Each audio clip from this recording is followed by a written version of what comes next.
4 দল নিয়ে সাফ অনূর্ধ্ব-20 নারী ফুটবলের পর্দা উঠেছে। উদ্বোধনী ম্যাচেই বড় জয়ের দেখা পেয়েছে স্বাগতিক বাংলাদেশ।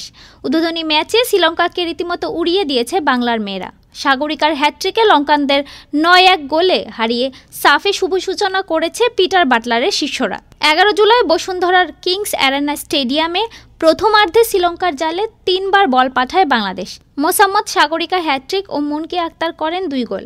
এছাড়া একটি করে গোল করেছেন স্বপ্না রানী, সিনহা জাহান শিখা, রূপা আক্তার ও শান্তি মার্ডি। সদ্য সমাপ্ত এশিয়ান কাপ বাছাইয়ে খেলা জাতীয় দলের 8 জনকে এই ম্যাচের একাদশে নামান কোচ বাটলার, যার প্রভাব প্রথম মিনিট থেকেই টের পায় শ্রীলঙ্কা।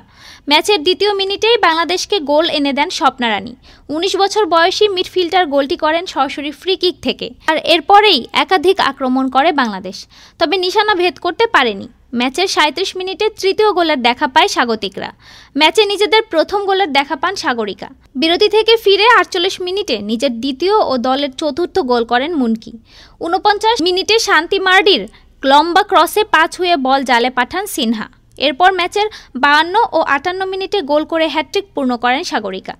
এরপর বাংলাদেশকে বেশ কিছু সময় আটকে রাখে শ্রীলঙ্কা, তবে ম্যাচের 85 মিনিটে গোল করে ব্যবধান 8-0 করেন রূপা আক্তার। 90 মিনিটের পর সান্ত্বনার গোলে দেখা পায় শ্রীলঙ্কা। বাংলাদেশের রক্ষণে দুর্বলতার সুযোগ কাজে লাগান প্রতিপক্ষ ফুটবলার লায়ান শিকা। এরপরই শান্তি মার্ডি বাংলাদেশকে উপহার দেন 9 নম্বর গোল। ডেস্ক রিপোর্ট, আজ বার্তা।